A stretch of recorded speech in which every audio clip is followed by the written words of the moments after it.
Hi అండి, welcome to మన తెలుగింటి రుచులు. ఇవాల్టి ఈ వీడియోలో నేను మీకు ఈజీగా చేసుకునే ఒక 4 రకాల పిండి వంటలను చూపించానండి. అందులో మొదటిగా వచ్చేసి ఫస్ట్ మనం చూస్తున్నది వచ్చేసి అరిసెలు అండి.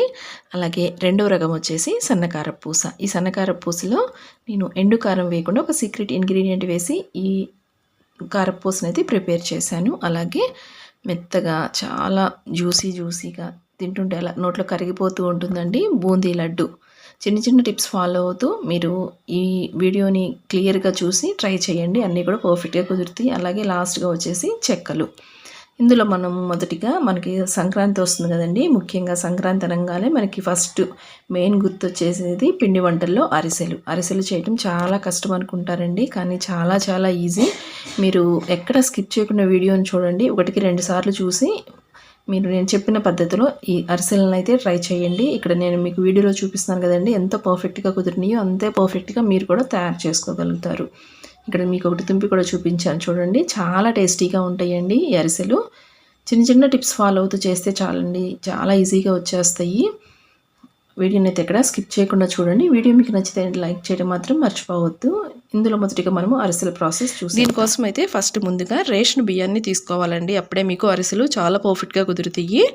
అలాగే రేషన్ బియ్యాన్ని నేను ఇక్కడ 1.5 kg వరకు తీసుకున్నాను. ఎప్పుడైనా మీరు కేజీ వరకు అరిసెలు చేసుకోవాలనుకుంటే కేజీ బియ్యంతో 1/4 kg ఎక్స్ట్రా ఉండేటట్లుగానే బియ్యం నానపెట్టేసుకోండి. మనకి లాస్ట్లో పాకం ఒక్కొక్కసారి లూజ్ అవుతుందండి. ఆ టైంలో ఆ తడిపిండి అవసరం పడుతుంది. సో కంపల్సరీగా పిండిని అయితే అంటే బియ్యాన్ని అయితే మీరు కేజీకి తయారు చేసుకోవాలనుకుంటే 1/4 kg ఎక్స్ట్రా నానపెట్టేసుకోండి.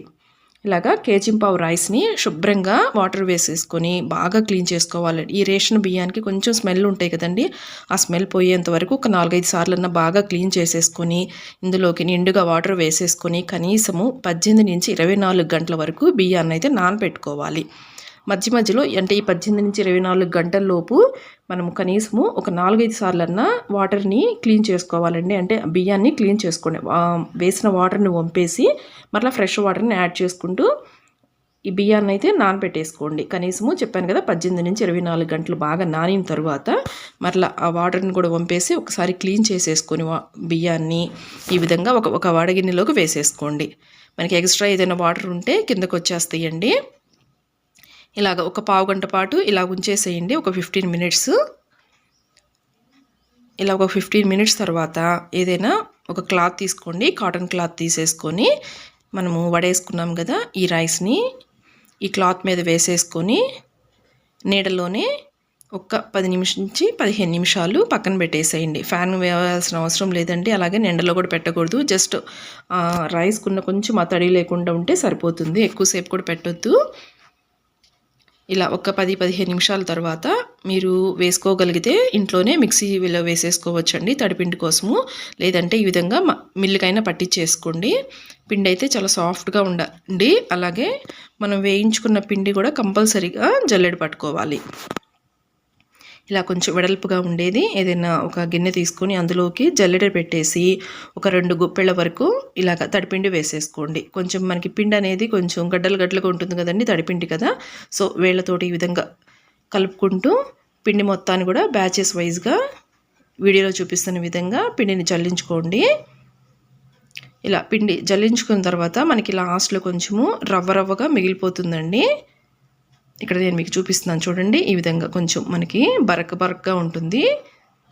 ఇది కలపకూడదండి, అరిసెల పిండికి నూకగా ఉంటుంది. మనం తినేటప్పుడు పంటికి తగులుతూ ఇలాగా ఈ మిగిలిన ఈ రవ్వని ఒక గిన్నెలోకి వేసేసుకొని పక్కన పెట్టేసుకోండి. ఇదే విధంగా మిగతా పిండి మొత్తాన్ని కూడా బ్యాచెస్ వైజ్గా ఇదే విధంగా పిండిని అయితే జల్లించుకోండి.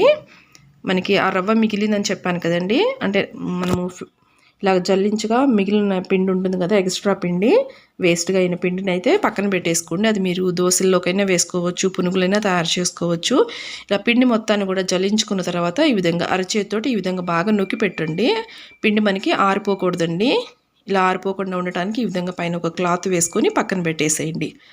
ఇక్కడ పిండి మొత్తం జల్లించగా ఈ విధంగా ఈ రవ్వ అనేది మిగిలిందండి. నాకు ఇంత వేస్ట్ వచ్చింది. ఇది మనం పైడాల్సిన అవసరం ఉండదండి, మనము దోశల్లోకి వాటిల్లోకి వాడుకోవచ్చు. ఇప్పుడు మనం తీసుకున్న కేజీ రైస్కి అంటే 1.5 kg తీసుకున్నాము. మనం తయారు చేసుకోవాలనుకుంటుంది కేజీ బియ్యంతోనే కాబట్టి కేజీకి 3/4 కేజీ వరకు బెల్లం తరుగు వేసుకోండి. బెల్లం కూడా ఇలాంటి బెల్లం అయితే బాగుంటుందండి. ఇప్పుడు ఇందులోకి ఒక 3/4 టీ గ్లాస్ వరకు వాటర్ వేసుకోండి. ఎక్కువ వాటర్ వేసుకోవద్దండి. ఎక్కువ వాటర్ వేసారంటే పాకం రావడానికి కూడా ఎక్కువ టైం పడుతుంది. బెల్లం ఈ విధంగా మీడియం ఫ్లేమ్లో పెట్టుకొని కరిగించేసుకోండి. వన్స్ ఒకసారి బెల్లం బాగా కరిగిన తర్వాత ఒకసారి ఈ విధంగా స్ట్రైనర్ తోటి ఫిల్టర్ చేసేసుకోండి. మనకి ఈ బెల్లంలో కొంచెము ఇసుక ఇలాంటివి ఉంటాయండి. సో కంపల్సరీగా ఇలా ఫిల్టర్ చేసేసుకొని మనం స్టవ్ మీద పెట్టాం కదా పాకం కోసం, ఆ గిన్నెని కూడా ఒకసారి క్లీన్ చేసేసుకోండి. వాటర్ తోటి క్లీన్ చేసేసుకొని మనం ఫిల్టర్ చేసుకున్న పాకాన్ని మరలా ఆ గిన్నెలోకి వేసేసుకొని లో ఫ్లేమ్లో పాకాన్ని అయితే ప్రిపేర్ చేసుకోవాలి. ఇప్పుడు మరొక స్టవ్ మీద చిన్న ప్యాన్ ఒకటి పెట్టుకొని అందులోకి 1 టేబుల్ స్పూన్ వరకు నెయ్యి వేసుకొని ఇందులోకి ఒక 2 టేబుల్ స్పూన్ల వరకు నువ్వులు వేసుకోండి. అరిసెల్లోకి నువ్వులు కంపల్సరీగా వేస్తారండి, అప్పుడే టేస్ట్ బాగుంటాయి. ఇలాగ లో ఫ్లేమ్లో పెట్టుకొని వీటిని ఫ్రై చేసుకోవాలి. ఇమీడియట్గా ఫ్రై అయిపోతాయండి, ఎక్కువ టైం ఉండాల్సిన అవసరం లేదు. మనకి ఇలాగ చిటపట్లాడుతూ అవి కదులుతూ ఉంటాయి. ఇక్కడ చూస్తున్నారు కదా, ఇట్లాగా జంప్ చేసినట్లుగా వస్తాయి. ఆ టైంలో స్టవ్ ఆఫ్ చేసేయండి. ఇప్పుడు ఒకసారి నేను మీకు పాకం ప్రిపరేషన్ చూపిస్తాను చూడండి, ఎలా చెక్ చేసుకోవాలో. ఇలాగ ఒక గిన్నెలోకి వాటర్ తీసేసుకొని కొన్ని డ్రాప్స్ ఈ పాకాన్ని వేశారు అంటే మనకి ఇక్కడ చూస్తున్నారు కదా, ఇంకా మనకి పాకం అనేది రెడీ అవ్వలేదండి. కొంచెం ముద్దలాగా వస్తుంది కానీ పట్టుకోవడానికి రావట్లేదు. సో ఒక 5-6 నిమిషాల పాటు మరలా పాకాన్ని ఉడికించి మరొకసారి ఈ విధంగా వాటర్లోకి కొంచెం ఈ పాకాన్ని వేసుకొని చూసారంటే మనకు అర్థమవుతుందండి. చూడండి, ఇప్పుడు మనకి చక్కగా పట్టుకుంటే మనకి ఒక షేప్ లాగా అంటే చేతిలోకి వచ్చేస్తుంది. అలాగే సాఫ్ట్గా ఉంటుంది. వేళ్ళకు కూడా అస్సలు అంటుకూడదండి పాకము. ఈజీగా మనకి ఇలాగా చేతుల్లోకి తీసుకుంటే మనకి ఎటు మౌల్డ్ చేస్తే అటు మౌల్డ్ అవుతుంది. మనకి చూడటానికి కూడా జెల్లీ లాగా ఉంటుంది. ఆ పాకం అయితే కరెక్ట్గా ఉంటుంది మనకి అరిసెలకి. ఇప్పుడు ఇందులోకి 1 స్పూను యాలకుల పొడి వేసుకోండి. అలాగే మనం ఫ్రై చేసి పెట్టుకున్నాం కదా ఈ నువ్వులను కూడా వేసేసుకోండి. వేసేసుకొని మరొక టేబుల్ స్పూన్ వరకు నెయ్యి వేసుకోండి. టేబుల్ స్పూన్ అంటే 1 టేబుల్ స్పూనే కదండి, 2-3 టేబుల్ స్పూన్స్ అయినా వేసుకోవచ్చు. ఇప్పుడు ఇందులోకి పిండిని వేసుకోవాలి. ఇలాగ పిండి వేసి కలుపుకునేటప్పుడు ఇంకా స్టవ్ ఆఫ్ చేసేయొచ్చండి. స్టవ్ ఆఫ్ చేసుకొని మనకి కొంచెం కొంచెంగా ఆ తడి పిండిని ఈ విధంగా వేసుకుంటూ కలుపుకుంటూ ఉండాలి. ఒకేసారి పిండి మొత్తాన్ని కూడా వేసుకోకూడదండి. ఒకసారి వేసుకొని ఈ విధంగా గరిటెతోటి ఎక్కడ ఉండలు లేకుండా బాగా కలిపేసేసుకొని మీకు ఉన్న పాకం కన్సిస్టెన్సీని బట్టి ఆ తడిపిండిని అనేది ఇలాగా వేసుకుంటూ ఉండాలి. బ్యాచెస్ వైజ్గా వేసుకోండి. అలాగే మనం జల్లించి పెట్టుకున్న తడిపిండి మొత్తం కూడా పట్టదండి. ఒక్కొక్కసారి మొత్తం పట్టంగా ఎక్స్ట్రా కూడా కావాల్సి వస్తుంది. అంటే మనం చేసుకున్న పాకం కన్సిస్టెన్సీని బట్టి కానీ అలాగే మనం తీసుకున్న బియ్యం క్వాలిటీని బట్టి కానీ డిపెండ్ అయి ఉంటుంది. అందుకే నేను ఎక్స్ట్రాగా మరొక 1/4 కేజీ అంటే 1.5 కేజీ వరకు రైస్ని నానపెట్టుకోమని చెప్పా కదా, అదేనండి రీజను. ఇప్పుడు ఎప్పుడైతే మీకు గరిట తిప్పడానికి కష్టంగా ఉంటుందో పిండి, ఆ టైంలో ఇంకా పిండి కలపడం ఆపేసేసేయండి. ఆపేసేసి ఈ విధంగా పైనుంచి కూడా 1 టేబుల్ స్పూన్ నెయ్యి వేసుకుని స్ప్రెడ్ చేసుకోండి. పిండి డ్రై అవ్వకుండా ఉంటుంది. ఇప్పుడు ప్లేట్ మూత పెట్టేసుకొని ఒక 5 నిమిషాల పాటు పక్కన పెట్టేసేయండి. కొంచెం మనకి గోరువెచ్చగా అయితే ఇక్కడ చూస్తున్నారు కదా పాకం చూడండి, ఈ కన్సిస్టెన్సీ ఉండాలి. కొంచెం గట్టిపడుతుందండి. ఇప్పుడు మనము అరిసెలను తయారు చేసుకుందాము. ఏదైనా పాలిథిన్ కవర్ని కానివ్వండి, మిల్క్ ప్యాకెట్ అయినా ఆయిల్ ప్యాకెట్ అయినా ఏదో ఒకటి తీసుకొని ఈ విధంగా కొంచెం స్పూను నెయ్యి వేసేసుకొని స్ప్రెడ్ చేసుకొని ఈ విధంగా ఫింగర్స్ కూడా నెయ్యి రాసేసుకోండి, పిండి అతుక్కోకుండా ఉంటుంది. ఇప్పుడు పిండి ముద్ద మీడియం సైజుగా అంటే కొంచెం నిమ్మకాయ సైజ్ అంత పిండి తీసేసుకొని పిండి ముద్ద ఈ విధంగా ఫ్లాట్గా తయారు చేసుకోవాలి. ఎక్కువ థిక్నెస్ ఉండకూడదండి అరిసె, అలాగని పలుచగా కూడా ఉండకూడదు. ఈ థిక్నెస్ ఉంటే సరిపోతుంది. అలాగే ఆ పాకం పిండి ఉంది కదండి, ఆ పిండికి కూడా పైన మూత పెట్టేసుకోండి. పిండి అస్సలు డ్రై అవ్వకూడదండి. ఎప్పుడైతే మనకి కావాలో అప్పుడే ఈ విధంగా పిండి చేసి తీసేసుకొని మరలా ఇమీడియట్గా మూత పెట్టేసుకోండి. మనకి పిండి డ్రై అయినా కూడా అరిసెలు షేప్ కరెక్ట్గా రావు, కొంచెం పైన అంతా కూడా క్రిస్పీగా అలా ఉంటాయి. ఇక్కడ నేను వీడియోలో చూపిస్తున్నాను కదా, ఇమీడియట్గా పైన మూత పెట్టేసేసుకోండి. మూత పెట్టేసేసుకొని వీటిని తయారు చేసుకోండి. ఇప్పుడు ఆయిల్ బాగా హీట్ అయ్యి ఉండాలండి. ఒకసారి మీరు చిన్న పిండి ముద్ద వేసుకుంటే మీకు అర్థమవుతుంది. చూడండి, ఇట్లా ఫ్లాట్గా చేసుకొని వేసుకోండి. చక్కగా మనకి పొంగినాయి కదా. సో ఇప్పుడు ఆయిల్ అనేది కరెక్ట్గా హీట్ అయినట్లు. ఇప్పుడు ఫ్లేమ్ని అయితే మీడియం ఫ్లేమ్లో పెట్టుకొని మనం ఒత్తుకున్నాం కదండి అరిసెల్ని ఒక్కొక్కటిగా ఈ విధంగా ఫ్రై చేసుకోండి. వాటంతట అదే ఇమీడియట్గా పైకి వచ్చేస్తుందండి పొంగి. ఆ టైంలో రెండో వైపు కూడా ఈ విధంగా టర్న్ చేసేసుకొని ఎక్కువ వేయడానికి కూడా టైం పట్టదండి. ఇది ఇమీడియట్గా చక్కగా ఫ్రై అయిపోతాయి. ఇలాగా రెండు వైపులా కూడా మనకి మంచి కలర్ వచ్చిన తర్వాత, అంటే బాగా వేగిన తర్వాత ఈ విధంగా హోల్స్ ఉన్న గరిటెలు 2 తీసుకొని ఈ విధంగా గట్టిగా ప్రెస్ చేశారు అంటే ఎక్స్ట్రా ఆయిల్ అంతా కూడా బయటకు వచ్చేస్తుంది. ఇప్పుడు ఇదే విధంగా మరొకటి కూడా వేసి చూపిస్తున్నాను చూడండి. ఈ విధంగా మీకు పొంగలేదు అనుకుంటే కొంచెం ఈ విధంగా ఆయిల్ని పైకి అనుకోండి, అంటే అరస మీదకి వచ్చేటట్లుగా ఆయిల్ని వేసుకున్నారంటే చక్కగా పొంగుతాయి. ఇలా పొంగిన అరిసెలన్నిటిని కూడా కంపల్సరీగా ఒత్తుకోవాలండి. ఆయిల్ ఉంటుంది, కొంచెం ప్రెస్ చేసుకోండి గరిటెలతోటి. ఇలా ప్రెస్ చేసేసుకొని ఒక గిన్నెలోకి వేసేసుకోండి. ఇవి ఒకదాని మీద ఒకటి వేయకుండా కొంచెం విడివిడిగా వేసుకోండి, అతుక్కోకుండా ఉంటాయి. అలాగే మీరు కనుక ఇష్టం ఉంటే నేతిలో కూడా డీప్ ఫ్రై చేసుకోవచ్చండి. జనరల్గా అయితే పండుగ టైంలో అయితే ఆ విధంగా నేతిలో డీప్ ఫ్రై చేస్తారు. ట్రై చేయండి. వీడియో కనుక మీకు నచ్చితే లైక్ చేయండి, ఛానల్ని అయితే సబ్స్క్రైబ్ చేయండి. ఇప్పుడు నేను మీకు గుల్లగా కరకరలాడుతూ చాలా రుచిగా ఉండే సన్నకారపూస ప్రాసెస్ చూపిస్తాను. ఇక లేట్ చేయకుండా ఈ ప్రాసెస్లోకి వెళ్ళిపోతాం. ఇట్లాగా ఫస్ట్ ఒక పెద్ద గిన్నె తీసుకోండి, వెడల్పుగా ఉండేది. అందులోకి ఈ గ్లాస్ తోటి నేను ఒక 2.5 గ్లాసుల వరకు శనగపిండి తీసుకున్నాను. ఇప్పుడు అదే గ్లాస్ తోటి ఒక 2 గిన్నెలు పొడి బియ్య పిండి కదా మనం అది తీసుకోవాలి. 2 కూడా మీరు ముందుగానే జల్లించి పెట్టేసుకోండి. నేను ముందుగానే జల్లించి పెట్టుకున్నాను. లెంతీ అవుతుందని అది స్కిప్ చేశాను, క్లిప్పింగ్ అనేది పెట్టకుండా. ఒకసారి ఈ విధంగా గరిటెతోటి మిక్స్ చేసుకున్న తర్వాత ఒక మిక్సీ జార్ తీసుకోండి. అందులోకి ఒక 2 స్పూన్ల వరకు వాము తీసుకోవాలి. వాము మనకి డైజెషన్కి బాగా హెల్ప్ అవుతుంది. అలాగే టేస్ట్ వైజ్గా కూడా మనకి వీటిలోకి చాలా బాగుంటుంది. మెత్తగా పొడి చేసుకోవాలి. కంపల్సరిగా ఒక మిక్సీ జార్లో వేసుకొని మెత్తగా పౌడర్ చేసేసుకోండి. ఇప్పుడు ఆ వాము పొడిని పిండిలో వేసుకోండి. ఇప్పుడు జనరల్గా కారం యూజ్ చేస్తాం కదా వీటికి. ఇక్కడ నేను కారంలో అల్లం అలాగే పచ్చిమిర్చి యూజ్ చేస్తున్నాను. ఈ విధంగా కొంచెం ఘాటుగా ఉన్నవి ఒక 10 నుంచి 15 వరకు పచ్చిమిర్చి తీసుకోండి, మీరు తినే కారాన్ని బట్టి. అలాగే ఒక అంగుళంన్నర అల్లం ముక్కలు, రెండింటిని కూడా ఒకసారి కచ్చాపచ్చగా మిక్సీ చేసుకున్న తర్వాత ఒక చిన్న గ్లాస్ తోటి వాటర్ వేసుకొని మెత్తగా ఫైన్ పేస్ట్ లాగా దీన్ని ప్రిపేర్ చేసుకోవాలి. ఈ విధంగా మనకి మెత్తటి పేస్ట్ లాగా తయారు చేసుకోవాలి. ఇప్పుడు ఒక ఫిల్టర్లోకి ఇలా స్ట్రైనర్లోకి మనము మిక్సీ చేసుకున్న ఈ అల్లం పచ్చిమిర్చి పేస్ట్ని వేసుకొని మొత్తం దాని రసం మొత్తాన్ని ఇట్లాగా గరిటెతోటి నొక్కుంటూ పిప్ అనేది రాకుండా ఈ విధంగా వేసుకోండి. ఇప్పుడు నేను కొంచెం మిక్సీ జార్లో కొద్దిగా వాటర్ కూడా వేసాను. మిక్సీ జార్లో కొంచెం ఉంటుంది కదా అడుగున, సో అది కూడా రావడానికి అని చెప్పి కొద్దిగా ఒక చిన్న గ్లాస్తో వాటర్ వేసాను. ఈ విధంగా వాటర్ వేస్తాం కూడా ఆ పిప్పి మొత్తం కూడా, పిప్పిలో ఉన్న రసం మొత్తం కూడా వచ్చే విధంగా ఈ విధంగా ఒకసారి గట్టిగా ప్రెస్ చేసుకుంటూ రసాన్ని తీసేసుకోవాలి. ఇప్పుడు ఇందులోకి సరిపడా సాల్ట్ వేసుకోవాలి. నెక్స్ట్ ఒకసారి ఫస్ట్ వీటన్నిటిని బాగా మిక్స్ చేసుకోండి. ఈ విధంగా నలుపుకుంటూ పిండి మొత్తాన్ని కూడా ఒకసారి బాగా మిక్స్ చేసుకున్న తర్వాత ఇందులోకి సరిపడా వాటర్ని వేసుకొని పిండిని అయితే బాగా మెత్తగా కలుపుకోవాలండి. ఇక్కడ నేను తీసుకున్న క్వాంటిటీకి అయితే ఒక 1.5 గ్లాస్ వరకు వాటర్ పట్టినవి. ఈ విధంగా చూసుకుంటూ మీరు కలుపుకోండి, ఒకేసారి వేసుకోకుండా కొంచెం కొంచెంగా వేసుకుంటూ.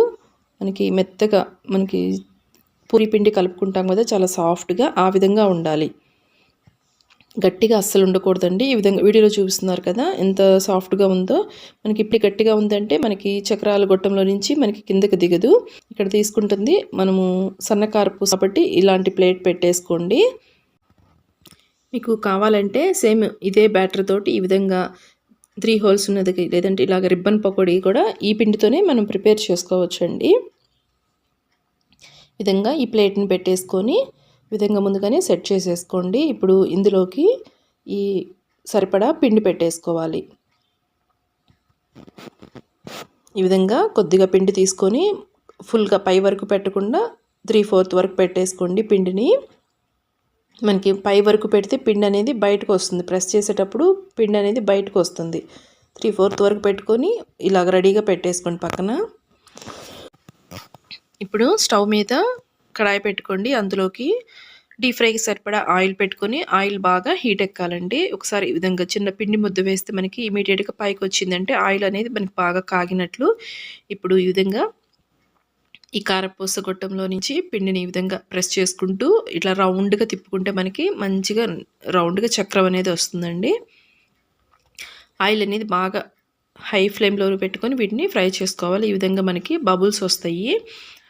వెంటనే గరిటె పెట్టకుండా మనకి చక్రం అనేది పైకి వచ్చినప్పుడు మాత్రమే ఒకసారి కలుపుకొని ఈ విధంగా రెండో వైపు కూడా తిప్పుకొని రెండో వైపు కూడా మంచిగా ఫ్రై చేసుకోవాలి. రెండో వైపు మనకి ఫ్రై అవ్వడానికి టైం పట్టదండి. ఆల్రెడీ మనకి ఆయిల్ అయి ఉంటుంది కదా ఆ చక్రము. సో సెకండ్ సైడ్ ఈ విధంగా మీరు టర్న్ చేసినప్పుడు జస్ట్ ఒక హాఫ్ మినిట్ 1 మినిట్ లోపే దీన్ని మనము బయటికి తీసేసుకోవాలి. ఫ్లేమ్ మీరు తగ్గించి పెట్టినా కూడా మనకి ఈ కారపూస అనేవి గట్టిగా వస్తాయి. ఆయిల్ కాగకపోయినా ఫ్లేమ్ ఎక్కువ లేకపోయినా కూడా మనకి గట్టిగా ఉంటాయి. ఎక్కువసేపు వేయించినా మనకి గట్టిగా వస్తాయండి. సో అలా రాకుండా ఉండటానికి ఫ్లేమ్ని హైలోనే పెట్టుకోండి. అలాగే మీరు గ్యాప్ వాయికి మధ్యలో, అంటే ఫస్ట్ ఒక బ్యాచ్ వేసిన తర్వాత ఫ్రై అయిన తర్వాత వేసేటప్పటికి కొంచెం ఆయిల్ అనేది కాగనివ్వండి. కాగిన తర్వాత మాత్రమే మళ్ళీ రెండోసారి ఈ విధంగా చుట్టేసుకోండి. ఇలాగా పైకి వస్తూ ఉంటాయి. మనకి వేగితే బబుల్స్ అనేవి తగ్గి కొంచెం మనకి చక్రం అనేది పైకి వస్తుంది. అప్పుడు రెండో వైపు తిప్పుకోండి. ఈ విధంగా మిగతా బ్యాటర్ని అంతా కూడా ఇదే విధంగా మీరు ప్రిపేర్ అవటమే. ఒకసారి ట్రై చేయండి. అలాగే మీకు ఎలా వచ్చింది అనేది నాకు కామెంట్ సెక్షన్లో తప్పకుండా కామెంట్ చేయండి ఫ్రెండ్స్. ఈ వీడియో కనుక మీకు నచ్చినట్లయితే లైక్ చేయండి. అలాగే ఛానల్ అయితే సబ్స్క్రైబ్ చేయడం మాత్రం మర్చిపోవద్దు. మీకు బూందీ లడ్డు తయారీ విధానం చూపిస్తానండి. చాలా ఈజీగా ఎవరైనా ఇంట్లో ఈజీగా ప్రిపేర్ చేసుకోవచ్చు. నేను చెప్పిన ఈ కొలతలతోటి అలాగే ఈ టిప్స్ తోటి మీరు ట్రై చేయండి. చాలా పర్ఫెక్ట్గా కుదురుతుంది. ఈవెన్ మీరు ఫస్ట్ టైం చేస్తున్నా సరే చాలా బాగా వస్తాయండి ఈ బూందీ లడ్డు. ట్రై చేసి చూడండి. ఇక్కడ నేను మీకు ఒకటి తుంపి చూపిస్తాను చూడండి. ఎంత సాఫ్ట్గా ఎంత జ్యూసీగా ఉందో లడ్డు అయితే. ఇక్కడ చూడండి ఎంత సాఫ్ట్గా ఉందో. చాలా టేస్టీగా కూడా ఉంటాయండి ఇవి. ట్రై చేయండి. దీనికోసం అయితే ఫస్ట్ ముందుగా ఈ విధంగా కొంచెం మందంగా ఉండే ఒక గిన్నె తీసుకోండి. అందులోకి మీరు ఏదో ఒకటి కప్పు మెజర్మెంట్ పెట్టుకోండి. నేనైతే ఈ కప్పుతోటి ఒక 2 కప్పుల వరకు పంచదార వేసుకుంటున్నాను. సేమ్ అదే కప్పుతోటి 1 కప్పు వరకు వాటర్ని వేసుకోవాలి. ఈలోపు మనకి బూందీ తయారు చేసుకునే లోపు ఈ పంచదార అనేది కరుగుతూ ఉంటుందండి. దీన్ని పక్కన పెట్టేసుకోండి. ఇప్పుడు డ్రై ఫ్రూట్స్ వేయించుకోవడానికి ఒక చిన్న కడాయి పెట్టుకొని అందులోకి స్వీట్ కదండి మనం తయారు చేస్తుంది, కొంచెం నెయ్యి ఎక్కువ ఉంటే బాగుంటుందని నేను ఒక 1/2 కప్పు వరకు నెయ్యి వేసుకుంటున్నాను. మీకు ఇంత వద్దు అనుకుంటే ఒక 2 స్పూన్లు నెయ్యి వేసుకొని వాటిలో మీకు కావాల్సిన డ్రై ఫ్రూట్స్ని అయితే ఫ్రై చేసుకోవచ్చు. నేనైతే ఫస్ట్ జీడిపప్పు వేసాను. అవి ఫ్రై అయిన తర్వాత ఈ విధంగా ఎండు ద్రాక్ష ఉంటాయి కదా, 2 రకాలు వేసానండి. బ్లాక్వి అలాగే వైట్వి 2 కూడా వేసుకుంటున్నాను. మీకు ఇష్టం వచ్చిన డ్రై ఫ్రూట్స్ని అయితే ఫ్రై చేసుకొని పక్కన పెట్టేసుకోండి. అలాగే ఇలాచీ పొడి కోసము డైరెక్ట్గా మనకి మిక్సీ పడదు కదా, అందుకని ఒక 10 ఇలాచీ వేసుకొని ఒక 2-3 స్పూన్ల వరకు ఈ విధంగా షుగర్ వేసుకొని మెత్తగా పౌడర్ లాగా చేసుకొని పక్కన పెట్టేసుకుంటున్నాను. మీరు మిక్సీ పట్టాలనే లేదండి, జస్ట్ నార్మల్గా చిన్నది ఏదైనా ఉంటే దాంట్లోనే దంచేసుకొని పక్కన పెట్టుకోండి యాలకుల పొడి కోసం. ఇప్పుడు ఏ కప్పుతో మనం షుగర్ తీసుకున్నాము సేమ్ అదే కప్పుతోటి 2 కప్పులు, అంటే 2 కప్పులు పంచదారకి 2 కప్పులు శనగపిండి వేసుకోండి. ఇందులో ఇంకా ఎలాంటి వంట సోడాలు వేయాల్సిన అవసరం లేదండి. సాల్ట్ కూడా వేయవసరం లేదు. కొంతమంది వంట సోడా వేస్తారు, అస్సలు అవసరం ఉండదండి. చక్కగా వస్తాయి. ఇంకా వంట సోడా వేసాము అంటే ఆయిల్ ఎక్కువ లాగేస్తాయి. సో వంట సోడా వేయకుండానే ఈ విధంగా కొద్దిగా వాటర్ వేసుకుంటూ, మనకి దోశ పిండి కంటే కూడా కొంచెం తిక్కుగా ఉండాలి బ్యాటర్. నేను చూపిస్తాను చూడండి. ఎలాంటి గడ్డలు లేకుండా ఈ విధంగా కొంచెం మ్యాష్ చేసినట్లుగా, కొంచెం మనం పప్పు ఎనుపుకుంటాం కదా అదే విధంగా ఒకసారి ఇట్లా ఎనుపుకుంటూ మీరు ఇలాగా బ్యాటర్ అనేది ఈ విధంగా ప్రిపేర్ చేసుకోండి. ఇలాంటిది ఒకటి గుంటకెరటి ఒకటి పెట్టుకోండి. బూందీ తయారు చేసుకోవడానికి ఈజీగా ఉంటుంది. ఇక్కడ నేను చూపిస్తాను చూడండి. ఇలాగ మనము వెనక బ్యాక్ సైడ్ గరిటకి ఇలాగ వేలుతో ఇలా అన్నప్పుడు కొంచెం ఒక లేయర్ లాగా ఉంది కదా, కన్సిస్టెన్సీ అయితే మనకి ఆ విధంగా ఉండాలి. ఇప్పుడు బూందీ గరిటె కోసం మీ దగ్గర ఇలాంటిది బూందీ గరిటె ఉంటే తీసుకోండి. లేకపోతే నార్మల్గా ఈ చిల్లులు గరిటె ఉంటాయి కదండి, దీంతోనే ప్రిపేర్ చేసుకోవచ్చు. కాకపోతే ఎక్కువ టైం పడుతుంది మనం అలాంటి హోల్స్ ఉన్న గరిటెతో తయారు చేసుకోవాలంటే. ఇప్పుడు స్టవ్ మీద ఆయిల్ పెట్టుకోండి. ఆయిల్ బాగా హీట్ అయిన తర్వాత మనము బూందీ గరిటెని అయితే ఈ హైట్లో పెట్టుకోవాలండి. మరీ హైట్గా పెట్టుకున్నారు అంటే తోకల్లాగా వచ్చేస్తాయి. అది కొంచెం కిందకి పెట్టుకున్నామంటే మనకి వేడి తగులుతుంది. సో మీడియం హైట్లో ఈ విధంగా పెట్టుకొని ఒక్క గరిటె వరకు పిండి వేసుకొని స్లోగా, ఇక్కడ చూపిస్తాను చూడండి, స్లోగా ఈ విధంగా స్ప్రెడ్ చేసుకున్నారంటే మనకి చక్కగా గుండ్రంగా వచ్చేస్తాయి బూందీ. వీటిని హై ఫ్లేమ్లోనే ఫ్రై చేసుకోవాలి. కొంచెం వేగిన తర్వాత ఈ విధంగా గరిటె పెట్టుకొని అన్ని వైపులా కూడా ఒకటే కలర్ వచ్చే విధంగా కలుపుకుంటూ ఉండాలి. ఇవి ఎక్కువ ఫ్రై అవ్వకూడదండి, మనం చేస్తుంది లడ్డు కాబట్టి సాఫ్ట్గా ఉండాలి కాబట్టి జస్ట్ ఇక్కడ పైన ఇక్కడ చూపిస్తాను చూడండి, కొంచెం పై లేయర్ ఏమైనా క్రిస్పీగా ఉంటుంది, లోపల సాఫ్ట్గా ఉన్నట్లు ఉండాలి. మరి మనకి కార బూందీకి ప్రిపేర్ చేసినట్లుగా క్రిస్పీగా ఫ్రై చేసుకోకూడదు. ఇది ఒకటి గుర్తుపెట్టుకోండి. ఇలాగా ఫ్రై అయిన వాటిని జాలి గరిటెతోటి తీసేసుకొని కొంచెం వెడల్పుగా ఉండే ఇలాంటి గిన్నెలోకి వేసేసుకోండి. ఇప్పుడు మీరు ప్రతిసారి బ్యాచ్ వేసుకుంటాం కదండి, ఇలాగ వాయు వేసుకునే ప్రతిసారి కూడా ఈ బూందీ గెరిట అడుగు భాగాన్ని ఈ విధంగా తుడిచేసేసుకోండి.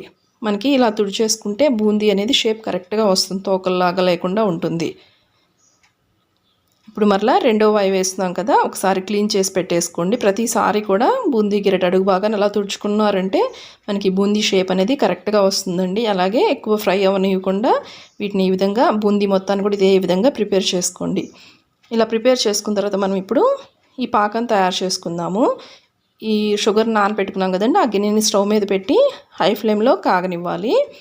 అది మెల్ట్ అయ్యేలోపు మనము ఇలాగా ఒక మిక్సీ జార్లోకి ఒక 3 గుప్పెళ్ళ వరకు బూందీ వేసేసుకొని పౌడర్ లాగా కొంచెం కచ్చాపచ్చగా, మరీ ఫైన్ పౌడర్ కాదు, కొంచెం లైట్గా అలాగా మిక్సీ పట్టేసుకోండి. ఇది పాకం రావడానికి పెద్దగా టైం పట్టదండి, జస్ట్ 10 to 15 మినిట్స్లో మనకి పాకం అనేది రెడీ అవుతుంది. బాగా మనకి ఆ షుగర్ మొత్తం కూడా కరిగిన తర్వాత ఇలాగ అప్పుడప్పుడు ఇలాగ చెక్ చేసుకోండి. ఇక్కడ చూపిస్తాను చూడండి, ఇలాగ 2 వేళ్ళ మధ్యలో కొంచెం ఇలా పట్టుకుంటే లైట్గా తీగ వచ్చి రానట్లుగా ఉంటుంది. ఆ టైంలో ఫ్లేమ్ని లో ఫ్లేమ్లో పెట్టేసుకోండి. లో ఫ్లేమ్లో పెట్టేసుకొని మనం ముందే తయారు చేసి పెట్టుకున్నాం కదా ఈ బూందీ మొత్తాన్ని కూడా ఈ పాకంలో వేసేసుకోవాలి. దీనికైతే మనము లేత తీగ పాకం తీసుకోవాలండి, మరీ ఎక్కువైనా కూడా మనకి క్రిస్టల్స్ లాగా అయిపోతుంది లడ్డు అనేది. ఇప్పుడు మనం ముందుగానే ప్రిపేర్ చేసుకున్నాం కదా, ఈ డ్రై ఫ్రూట్స్ వేయించుకొని పెట్టుకున్నాం కదా నేతిలో, అలాగే ఇలాచీ పొడి, ఇది వచ్చేసి పచ్చకర్పూరం అండి, చాలా కొంచెం వేసుకోండి, జస్ట్ ఒక్క చిటికెడు ఈ విధంగా నలిపి వేసేసుకోవాలి. మంచి టేస్ట్ ఉంటుంది స్వీట్స్కి ఇది వేసుకుంటే.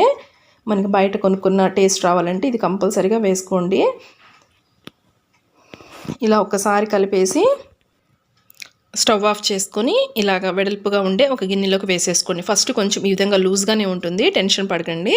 ఇలా కొంచెం లైట్గా మనకి కొంచెం కన్సిస్టెన్సీ లూజ్గానే ఉంటుంది. ఒక 10 to 15 మినిట్స్ గడిచిందంటే మనకి చక్కగా ఆరిపోయి దగ్గరకు పడుతుందండి. ఇక్కడ చూపిస్తున్నాను చూడండి, ఇప్పుడు మనకి కరెక్ట్గా ఉంది. మనము ఇంతకుముందు డ్రై ఫ్రూట్స్ ఫ్రై చేసుకున్నాం కదా, ఆ నెయ్యి కొంచెం మిగిలిపోతే అది కూడా వేసుకుంటున్నాను. మీకు కావాలంటే ఇంకొంచెం నెయ్యి అయినా వేసుకోవచ్చండి, కాకపోతే ఆప్షన్, అది మీకు ఇష్టము. ఇలాగ కొంచెం మనకి గోరువెచ్చగా ఉన్నప్పుడు మాత్రమే ఇమీడియట్గా లడ్డూలను చుట్టేసుకోవాలి, లేదంటే మనకి గట్టిగా డ్రై అయిపోయి లడ్డు చుట్టడానికి అస్సలు రాదు. కొంచెం లైట్గా గోరువెచ్చగా ఉంటుంది కదా, మనం పట్టుకోగలిగినంత వేడి ఉన్నప్పుడే ఈ విధంగా లడ్డూలని చుట్టేసుకోండి. ఒకసారి ఇలా గట్టిగా ప్రెషర్ ఇస్తూ ఒకసారి కలిపేసుకున్న తర్వాత లడ్డూలను చుట్టుకున్నారంటే మనకి ఈజీగా వచ్చేస్తాయి ఈ లడ్డూలు.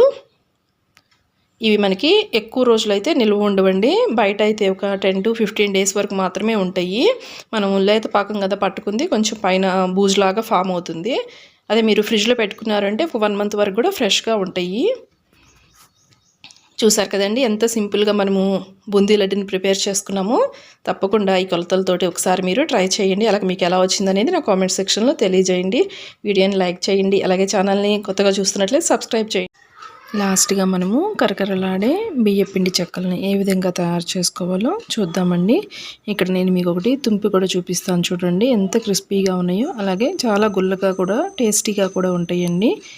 వీడియోని అయితే ఎక్కడ స్కిప్ చేయకుండా చూడండి. వీడియో మీకు నచ్చితే లైక్ చేయటం మాత్రం మర్చిపోవద్దు. ఇవి మీకు 2-3 వారాల వరకు ఫ్రెష్గా ఉంటాయి. ప్రాసెస్ చూసేద్దాం. బియ్యపిండి చెక్కల కోసం అయితే ఫస్ట్ ముందుగా ఇక్కడ నేను చూపిస్తున్న విధంగా సగ్గు బియ్యము అలాగే పెసరపప్పు రెండింటిని కూడా ఒక అరకప్పు వరకు అయితే తీసుకున్నానండి. చిన్న గిన్నెతోటి తీసుకున్నా కదా, దీంతో ఒక హాఫ్ వరకు తీసుకున్నాను. శుభ్రంగా కడిగి తగినంత వాటర్ వేసేసుకొని 1 గంట పాటు వీటిని నానపెట్టేసుకుని, నేను ఆల్రెడీ మీకు నానపెట్టిన తర్వాత చూపిస్తున్నానండి పెసరపప్పు అలాగే సగ్గుబియ్యము. మీకు ఇష్టం ఉంటే పెసరపప్పుతో పాటు పచ్చిశనగపప్పు ఉంటాయి కదా, వాటిని కూడా సేమ్ ఇదే విధంగా ఒక అరకప్పు వరకు తీసుకొని శుభ్రంగా కడిగి నానబెట్టేసుకోండి. ఇక్కడైతే నేను ఓన్లీ పెసరపప్పు అలాగే సగ్గుబియ్యం వరకు తీసుకున్నానండి. అలాగే ఇందులో మనము ఎండు కారం కాకుండా ఇలాగ పచ్చికారం యూస్ చేస్తామండి. ఇక్కడ నేను ఒక 7-8 వరకు పచ్చిమిర్చిలు తీసుకున్నాను. వాటిని కూడా తుంపి వేసుకుంటున్నాను. అలాగే ఒక 2 టీ స్పూన్స్ వరకు అయితే జీలకర్ర వేసుకోండి. నెక్స్ట్ ఇందులోనే ఒక 1.5 ఇంచ్ వరకు అయితే అల్లం ముక్క తీసుకున్నాను. అల్లాన్ని అయితే చిన్న చిన్న ముక్కలుగా కట్ చేసుకొని ఇలాగ మిక్సీ జార్లోకి వేసేసుకొని వాటర్ అనేది వేయకుండా ఫస్ట్ ఈ విధంగా కచ్చాపచ్చాగా మిక్సీ పట్టేసుకోండి. దీనికి వాటర్ వేయాల్సిన అవసరం లేదండి. ఈ విధంగా కొంచెం పలుకుగానే ఉంటే బాగుంటుంది. ఇలాగా కొంచెం బరగ్గా గ్రైండ్ చేసుకుని పక్కన పెట్టుకోండి. ఇప్పుడు పిండి కలుపుకోవడానికి వీలుగా కొంచెం వెడల్పుగా ఉండి ఇలాంటిది ఒక గిన్నె తీసుకోండి. అందులోకి ఇక్కడ నేను చూపిస్తున్న ఈ గ్లాస్ తోటైతే ఒక 3 గ్లాసుల వరకు అయితే వరిపిండి పొడి బియ్యం పిండి ఉంటుంది కదా, అది తీసుకున్నానండి. ఈ పొడి బియ్యం పిండి నేను రేషన్ బియ్యంతో పట్టించిన పిండి అండి. నార్మల్గా ఇలాంటి పిండి వంటలకి రేషన్ బియ్యంతో చేసిన పిండితో అయితే మంచిగా ఉంటాయి. ఇప్పుడు ఇందులోకి ఈ పిండికి సరిపడా ఒక 1.5 టీ స్పూన్ వరకు అయితే సాల్ట్ వేసుకుంటున్నాను. అలాగే మనం ముందుగా గ్రైండ్ చేసి పెట్టుకున్నాం కదా, ఈ పచ్చిమిర్చి జీలకర్ర అల్లం మిశ్రమం ఉంది కదా, ఆ మిశ్రమం మొత్తాన్ని కూడా వేసేసుకోండి. అలాగే నానబెట్టుకున్న సగ్గుబియ్యం మొత్తాన్ని కూడా వేసేసుకుంటున్నాను. ఎక్కువ వాటర్ ఉంటే వంపేసేసుకోండి. ఇక్కడ నేను కొంచెం ఉన్నాయి కాబట్టి డైరెక్ట్గా వేసేసుకుంటున్నాను. అలాగే పెసరపప్పు అలాగే సగ్గుబియ్యాన్ని మొత్తాన్ని కూడా వేసేసుకొని ఇందులోకి వెన్న వేసుకుంటున్నానండి. 1.5 టీ స్పూన్ వరకు అయితే వెన్న వేశాను. వెన్న వేసుకుంటే చాలా గుల్లగా టేస్టీగా ఉంటాయండి. అస్సలు స్కిప్ చేయొద్దు వెన్న వేయటం అయితే. అలాగే కరివేపాకును కూడా ఈ విధంగా కొంచెం ముక్కలుగా కట్ చేసి వేసుకోండి. ఇలాగ తుంపి వేసుకుంటే మనకి ఆయిల్లో సపరేట్ అవ్వకుండా ఉంటాయి. చెక్కలు వేగేటప్పుడు మనకి ఈ కరివేపాకు అనేది బయటకు వచ్చేస్తుంది. అలా రాకుండా ఉండటానికి ఏంటంటే మనం ఈ విధంగా చిన్న చిన్న ముక్కలుగా కట్ చేసుకోండి. కరివేపాకుని కొంచెం ఎక్కువే వేసుకోండి. ఆ కరివేపాకు ఇప్పుడు ఇవన్నీ కూడా బాగా కలిసే విధంగా ఒకసారి ఇలా చేతితోటి నలుపుకుంటూ పిండిని అయితే చక్కగా కలుపుకోండి. ఒకసారి ఈ పొడి పిండిని మీరు చెక్ చేసుకోండి, అంటే సాల్ట్ సరిపోయిందో లేదో ఒకసారి మనం పిండి కొంచెం టేస్ట్ చూస్తే అర్థమవుతుంది. మీకు సరిపోకపోతే కొంచెం వేసుకోండి. నాకైతే కరెక్ట్గా సరిపోయింది. అలా పిండిని బాగా మనము చేతితోటి బాగా కలుపుకున్న తర్వాత ఇప్పుడు ఇందులోకి వేడి నీళ్ళతోటి అయితే ఈ పిండిని కలుపుకోవాలండి. ఫస్ట్ కొంచెం వేసాను. ఈ విధంగా ఫస్ట్ గరిటెతోటి కలుపుకోండి. మనకి చేతులు కాలుతాయి, బాగా వేడి నీళ్ళతో కలుపుతాం కాబట్టి కొంచెం ఈ విధంగా ఫస్ట్ గరిటెతోటి ఈ విధంగా పైన కలుపుకోండి. తర్వాత మరి కొంచెం వాటర్ వేసుకుంటున్నాను. చూసి వాటర్ అనేది వేసుకోండి. సుమారుగా అయితే 1.5 గ్లాస్ వరకు అయితే వాటర్ పడతాయండి. మీరు తీసుకునే పిండి క్వాంటిటీని బట్టి ఉంటుంది అది. నాకైతే 1.5 గ్లాసుల వరకు వాటర్ పట్టినాయి. ఇలా ఫస్ట్ గరిటెతోటి బాగా కలుపుకున్న తర్వాత అప్పుడు ఈ విధంగా చేతితోటి బాగా నలుపుకుంటూ పిండిని అయితే మెత్తగా మనకి చపాతీ పిండికి ఎలా కలుపుకుంటామో సాఫ్ట్గా ఆ విధంగా పిండిని అయితే ఒక ముద్దలాగా ఈ విధంగా ప్రిపేర్ చేసుకోవాలి. ఇక్కడ చూస్తున్నారు కదా, ఇలాగ సాఫ్ట్గా ఉండాలండి పిండి. నేను మీకు కొంచెం దగ్గరగా చూపిస్తాను చూడండి. క్లోజప్లో చూడండి ఎంత సాఫ్ట్గా ఉందో పిండి. అలాగని మరీ లూజ్గా కూడా కలుపుకోకూడదు. ఈ విధంగా ఉంటే మనకి కరెక్ట్గా మనకి చెక్కలు అనేవి పర్ఫెక్ట్గా కుదురుతాయి. పిండిని అయితే మనము ఇక్కడ వీడియోలో చూపిస్తున్న విధంగా చాలా సాఫ్ట్గా కలుపుకోవాలండి. అలాగని మరీ లూజ్గా ఉండకూడదు. లూజ్గా ఉంటే మనకి చేతులకు అంటుకుంటూ మనకి చేయడానికి కూడా కష్టంగా ఉంటుంది చెక్కలు చేసుకునేటప్పుడు. సో వీలైనంత సాఫ్ట్గా పిండిని కలుపుకొని ఇలాగ ఒక చిన్న పిండి ముద్దను తీసుకొని పక్కన పెట్టేసి మిగతా పిండి మీద ఈ విధంగా ఒక తడి క్లాత్ వేసేసుకోండి. పిండి డ్రై అవ్వకుండా ఉంటుంది. ఇప్పుడు మనం తీసుకున్న ఈ పిండి ముద్దను ఒక్కసారి మరలా గట్టిగా కలిపేసేసుకొని చేతులకు ఈ విధంగా ఆయిల్ అప్లై చేసుకోండి. ఆయిల్ని అప్లై చేసుకొని మీకు ఏ సైజులో చెక్కలు తయారు చేసుకోవాలనుకుంటున్నారు ఆ సైజుకు సరిపడా పిండిని తీసుకొని ఈ విధంగా చిన్న చిన్న బాల్స్ లాగా ప్రిపేర్ చేసుకోండి. మీరు ఈ చేసుకునే ఈ బాల్స్ని మీరు రౌండ్గా చేసుకున్నారంటే మనం చేసుకునే చెక్కలు కూడా చాలా నీట్గా ఉంటాయండి చూడటానికి కూడా. ఇట్లాగా ప్రతిసారి కూడా ఆయిల్ అప్లై చేసుకోవాల్సిన అవసరం ఉండదండి చేతులకి. ఎప్పుడైనా మధ్యలో ఒక్కసారి అలాగా చేతులకి ఆయిల్ అప్లై చేసుకుంటే చక్కగా మనకి ఫాస్ట్గా పని అయిపోతుంది, పిండి అతుక్కోకుండా ఉంటుంది. అలాగే మనం ప్రతిసారి కూడా ఈ విధంగా పిండిని అయితే ఈ విధంగా మర్దన చేసుకుంటూ ఉండాలి. అప్పుడే మనకి పిండి డ్రై అవ్వకుండా మనకి చేసుకునే చెక్కలు నీట్గా వస్తాయి. ఇలాగా ఒక 2 ఆయిల్కి సరిపడా ఫస్ట్ బాల్స్ని అయితే ప్రిపేర్ చేసుకోండి. ఇప్పుడు డీప్ ఫ్రైకి సరిపడా ఆయిల్ పెట్టుకోండి. ఆయిల్ ఈలోపు హీట్ ఎక్కుతూ ఉంటుంది. ఇప్పుడు ఈ చెక్కలు తయారు చేసుకోవడానికి ఈ విధంగా పూరీ ప్రెస్ తీసుకున్నానండి. వీటి మీద ఈ విధంగా కొంచెం పాలిథిన్ కవర్ వేసుకోండి. తిక్కుగా కొంచెం లైట్గా తిక్కుగా ఉంటే మనకి చెక్కలు ఈజీగా వస్తాయి. అలాగే ఆ పాలిథిన్ కవర్ కూడా ఇక్కడ వీడియోలో చూపిస్తున్న విధంగా అయితే ఆయిల్ని అప్లై చేసుకోండి. ఇలాగ అప్లై చేసేసుకొని మనం ముందుగానే ప్రిపేర్ చేసుకున్నాం కదండి, ఈ బాల్స్ని ఇలాగ ఒక్కొక్కటిగా ఇలాగ ప్రెస్ మధ్యలో పెట్టేసుకొని, ఎక్కువ ప్రెస్ చేయకూడదండి, లైట్గా ప్రెస్ చేసుకోండి.